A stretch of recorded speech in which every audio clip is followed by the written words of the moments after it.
Hey, hello everybody. My name's Keith, and my YouTube channel is Crypto Coin Mindset. But today, I'm here on Matrix Money. What is Matrix Money? Matrix Money is a brand new YouTube channel where myself and two other crypto YouTubers, Crypto Jar and Financial Failure, are joining together to talk about cryptocurrency. One of the first things I was going to talk about was what's going on with Bitcoin. And there was a spike, and I would just want to show, I can't show it right now, but what I wanted to do is show the screen right now.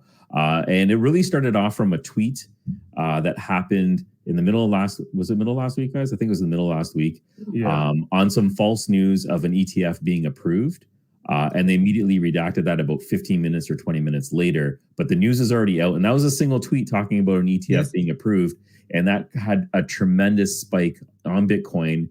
And it sparked a lot of talk about what this actually means to cryptocurrency in the space itself. Yep. Absolutely. Absolutely. So here we go. In the vein of Gary Gensler getting his butt handed to him, the SEC this week also withdrew their lawsuits against the creators of XRP. And now we all know, and if you're new to the space, if you don't, you can find it very easily. The SEC originally brought a lawsuit against XRP and Ripple saying that XRP was a security.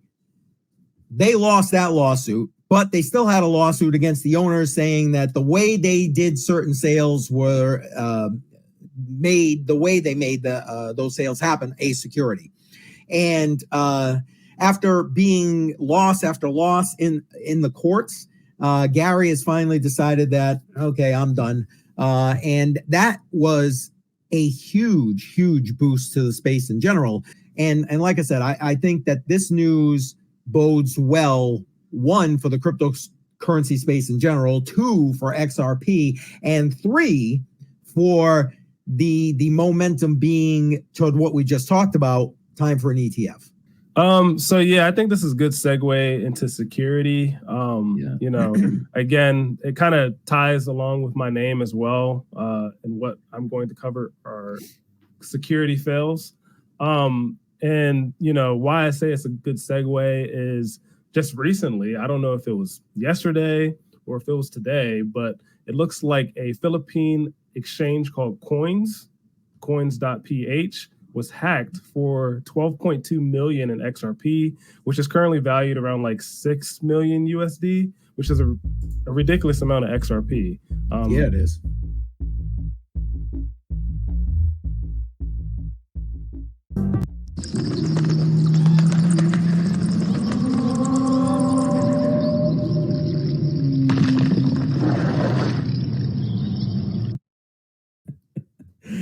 Happy Halloween. Welcome to Matrix Money. I'm your host, Crypto Jar. I also have Financial Failure and Crypto Mindset here on the channel. Hey guys, how's it going? Happy Halloween. Hello. Hope you're having a good one. Yes, so far so good. You guys, your candy ready for the trick-or-treaters and all the fun stuff heading to go? Yes. Yeah. All right, good stuff. Got my outfit ready too. Yeah. I'm usually Batman every year, and my daughter asked me not to be Batman this year, so I just picked up one of those purge masks, and I think that's the way I'm rolling this year. and then she'll be asking you to be Batman. It'll be embarrassing enough, and then I'll be back to Batman. My own opinion on it is, you know, twofold. I do think that it is important to have regulation. At least, you know, some areas in the world are actually pushing for it, because here in the US, we're still using in 1930s, 1940s Howey test, whenever it was created, to, you know, basically decide, okay, is this a security or not? And we need to update our own regulation, our own laws here in the States. So I think that this is a good step forward. You know, it might not be the best, right? Like we were just talking about, but it's a good step forward. You can always, you know, amend and tailor the regulation, create bills and new laws in the future. So it's all good. That's one thing that I'm a little bit concerned about, the amendment process, because history has sort of taught me that once the rules are set, they're usually stuck. There's not very I mean, we can try to push it. Hence the Howey test. test. Why this process, I think, is a little bit. It's happening quietly, and there's not a lot of input from the masses, right? And my main issue is when they push these forward, they're set in stone, and then trying to roll back or modify them, make amendments is usually, at least I can only speak in Canada. Once they're in there, it's harder to make modifications and update.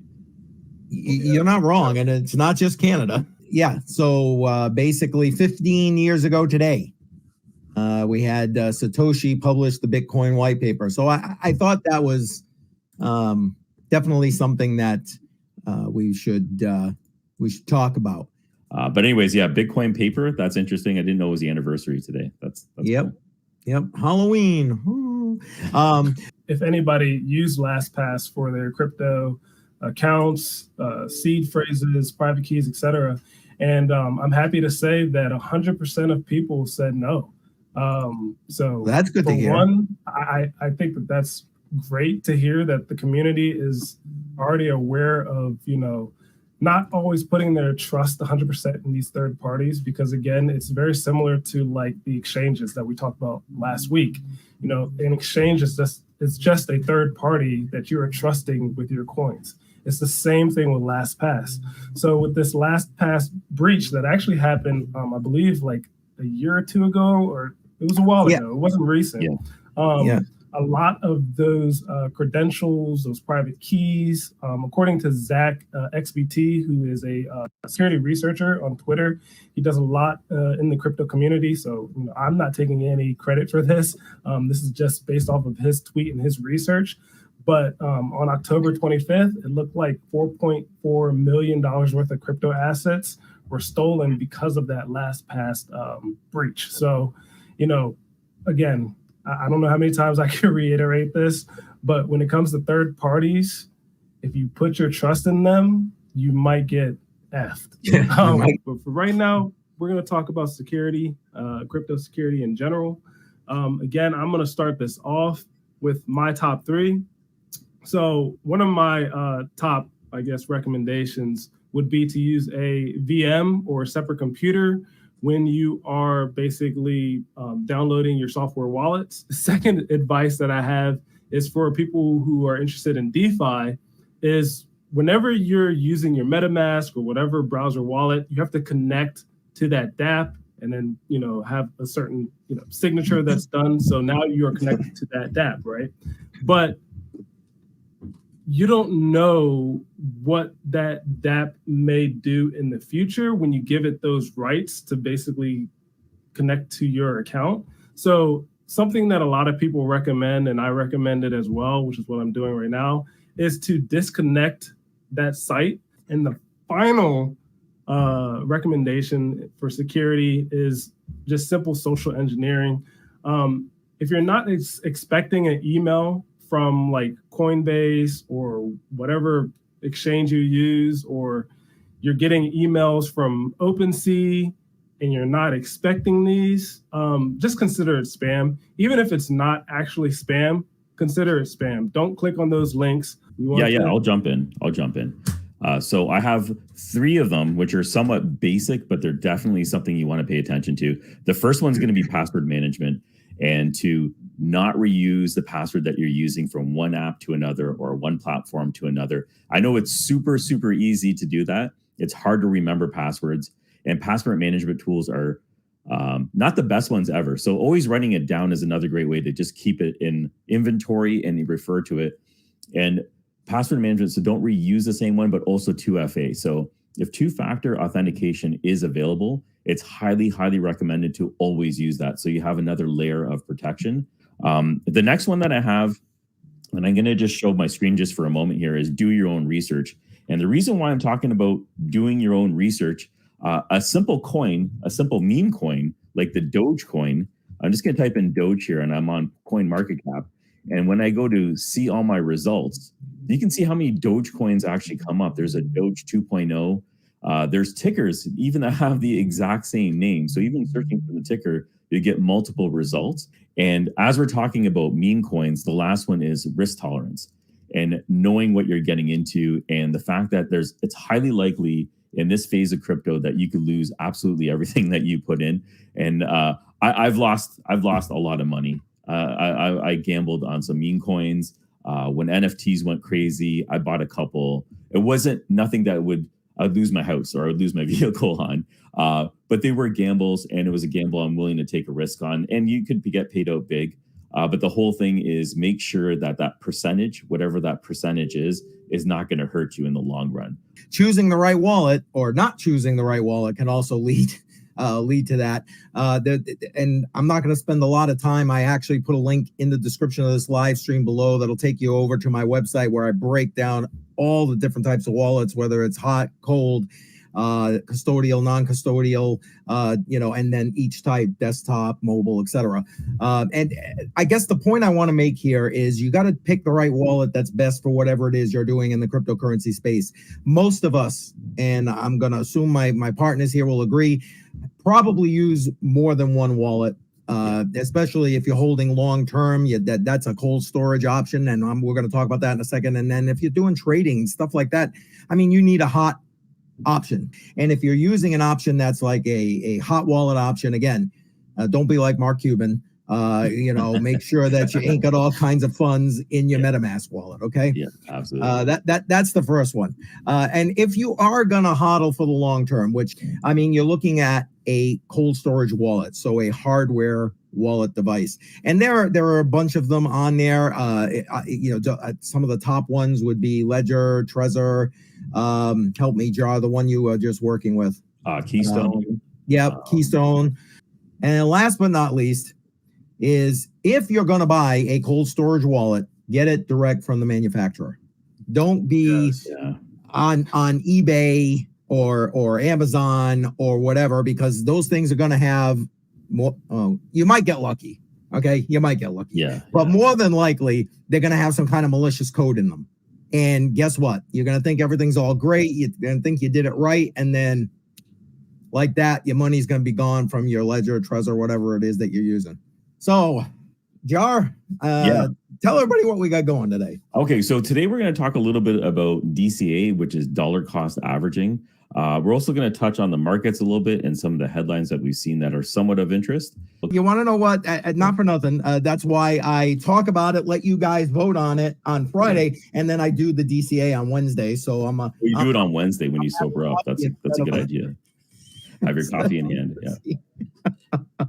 I mean, listen, everybody, well, I don't want to say everybody, but people who are looking for ways to maintain their wealth, to maintain their future potential, are looking for different ways to save their money. And yes, I know we probably even got some gold bugs here in the live chat. Gold, I got no issue with gold, silver, other commodities like that, but not for nothing, obviously crypto. And if you're going to invest in crypto, and I'm going to guess a lot of the people that are in our chat already do their own kind of investigation, doing their own research and looking at these projects, I'm hoping, before they're going and diving into it.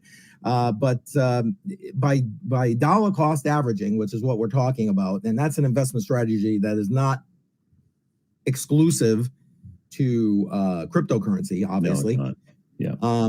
But by doing that, you're basically making a set purchase on a set day at a set amount over an agreed period of time. So like Jar just mentioned, for me, every week, my DCA day is Wednesday. So again, let the prices go down a little bit. I'm good with that. It's a good time to DCA. I mean, exactly. if you're looking to get into something. So, I mean, as we're watching, it looks like it's dropping pretty heavily. Let me see this one day. I think just there before it was like 36. Oh, it's still dropping. Yeah, it's falling. Yeah, I mean, there's obviously the exchange news, right, that we all know about in regards to like SEC coming after Kraken and then Binance having to pay the $4 billion. And BTC miners are 249. I've been looking around at miners myself right now. ETC, I was actually looking. I didn't know the price was $249, but I was looking at iPolo as well. They have their Ethereum Cash that's on sale. It's about $100 off. And then I was also looking at Ice River. I bought one of these. I'm not fully convinced I did the right thing, but I bought the KSO Pro because I'm still looking to stack Kaspa in my wallet, and I have a few miners that are low powered that work in my garage, no problem. So I'm stacking that. And then Gold Shell has no sale at all. I'm not seeing sales in general. What I really wanted to do is pick up a GPU. I was looking at the 4070 and the 3060 Ti because they look like they have decent price points. Now you're talking, Jar. Yeah, because I when I want to pivot and not just be ASIC only, I want to be able to mine these, meme coins and whatever else is popping up. So interesting day. A lot happened over the last week with CZ and Bitcoin in Argentina, and we'll probably touch all these topics. How was your Black Friday and Cyber Monday? That's my first question. Anybody get any GPUs, any deals, anything at all? I'll let you guys. No, I'm part of the problem because I put a lot of hype behind Kaspa because it's very rare for me to make money in crypto, and this is one of the few projects. It's one of the few projects that's actually been working out pretty well for me. So I've been buying and holding, and it's just exciting because especially in this market, something that's actually producing a decent amount of return is kind of rare. So I can't contain it. I do overhype it myself. This is kind of a big deal right now. Maybe you guys want to talk about this. This is the president of Argentina ditching the central bank. I thought this was very interesting. This is an interesting test to see what actually happens globally and how the markets react to this. There's a lot of talk about possible Bitcoin adoption happening over there. We know the neighboring country, El Salvador, is already in the market, already using Bitcoin daily in transactions. And with them getting rid of their central bank, adopting the US dollar, I don't know if it's that great of an idea, but I mean, it's a step forward to trying different things. I mean, again, I think this was all, again, I put it out a whole live stream trying to connect the dots with what's going on from the FUD from the DOJ against CZ and Binance and what they're paying, et cetera, et cetera. I mean, when you take that and compare it to the actual money laundering and fines that banks in the United States alone have incurred, that $4 billion is a literal drop in a bucket. And who benefits from all this FUD with Binance and CZ? Think about it.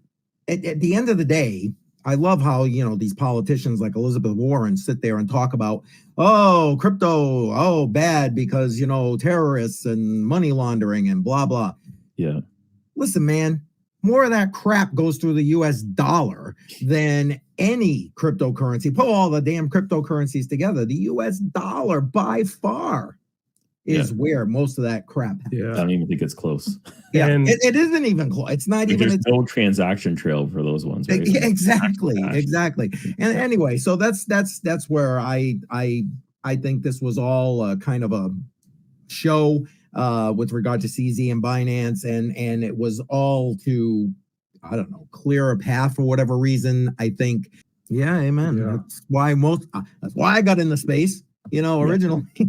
Yeah, no doubt. Hey, at least you're honest. Right. It's true, man. It's true. Yeah. Wow. I mean, when Jared told me about this, or told us both about this, I think it was like a couple of days ago that he wanted to talk about it. I was like, I didn't even hear about this.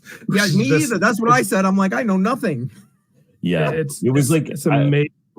Yeah, go ahead. No, it gave me weird vibes right off the bat. As soon as they talk about APYs, daily APYs, which should be impossible, where are you getting this money from? That's Ponzi-nomic schemes all over it, right? Yes. So, I was interested mostly to see how this was going to play out, and it was weird that within 24 hours the rug pull happened. So, it had only hit my radar then.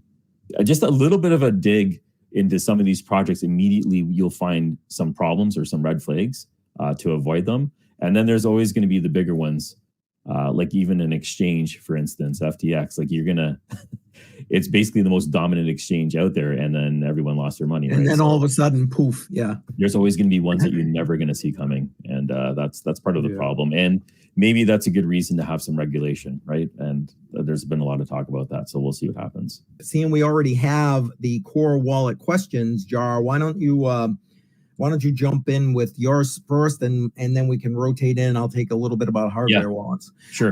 Do I need to bring that screen up for you? In just a minute. So I'm Okay. going to talk about some of the best practices when you're running a core wallet. So I run a lot of different nodes, and each node, especially with new projects, come with its own core wallet. And a lot of these core wallets are forks of a Bitcoin wallet, or like there's a lot of forks of existing wallets. And with those forks, they're also plugging in their own information. And often with that, you might get keyloggers, you might get Trojans. You don't really know what you're getting with these software wallets or core wallets when you install them on your PC. So there's a few things that I definitely recommend doing. You can pop up the screen here. It's going to be running it in a virtual machine. So I have two free options. VirtualBox is a very solid option, especially if you're going to be installing something called Ubuntu on that PC. So the operating system, I should also mention, matters when it comes to keyloggers and Trojans, because a lot of them are designed for Windows. So the first thing is install a virtual machine on your computer. A virtual machine will allocate some space and basically creates a sandbox for that operating system, so you can run applications or software in it, and it doesn't affect your entire system.